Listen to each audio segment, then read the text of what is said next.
আজকে যে বৈরী আবহাওয়াতে যে ক্ষতিগ্রস্ত হয়েছে, আমরা ইন্ডিভিজুয়ালি প্রত্যেকটিকে লোকেট করে এবং কোথায় কি ব্যবস্থা নিতে হবে সেই ব্যবস্থাগুলো আমরা নিরূপণ করে ব্যবস্থা নেব। শিক্ষার্থীদের কোনো রকম অস্থিরতার দরকার নেই, তারা আমাদেরই সন্তান।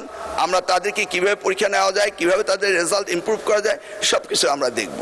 প্রায় প্রতি বছরই 2025 থেকে শুরু করে চলমান অবস্থায় এইচএসসি পরীক্ষার্থীরা অত্যন্ত সংকটাপন্ন অবস্থায় পরীক্ষা দেন। পাশাপাশি তাদের সংকট দুইটা, একটা হচ্ছে আকাশে একটু বিদ্যুৎ চমকালেই ইলেকট্রিসিটি চলে যায়, একে তো অন্ধকারে পড়তে হয়, তার উপরে বর্ষার পানি ঘর দরজায় অনেকে ঢুকে যায়।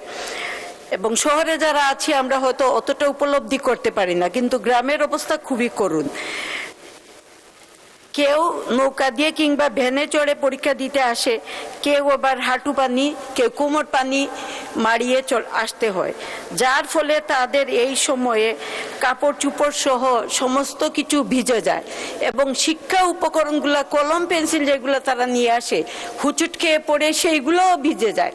তো অনেক ক্ষেত্রে আমরা দেখতে পাই যে আমরা সাহায্য করি ঠিকই আছে তাদেরকে কাপড় দিয়ে অথবা কলম দিয়ে অথবা সময় দিয়ে, কিন্তু আমার প্রশ্ন সেটা হচ্ছে, যেহেতু এই অবস্থা এই বর্ষা মৌসুমে থাকবেই, কাজে মাননীয় শিক্ষামন্ত্রীর কাছে আপনার মাধ্যমে অনুরোধ, আমরা কি শিক্ষাবর্ষের সময়টাকে একটু আগাতে পারি না অথবা পিছাতে পারি না? ধন্যবাদ আপনাকে। ধন্যবাদ মাননীয়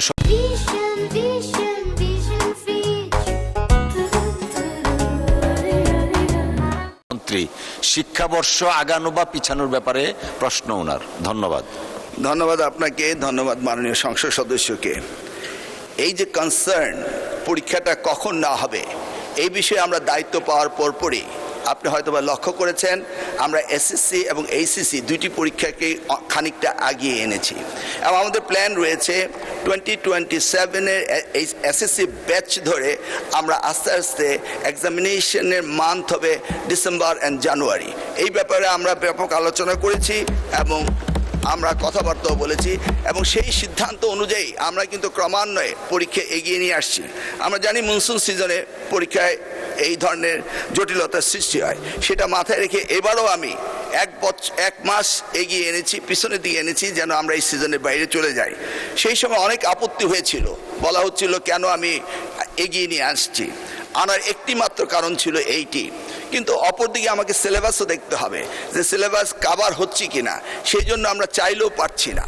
সব কিছুকে অ্যাডজাস্ট করতে হলে it needs a little bit time.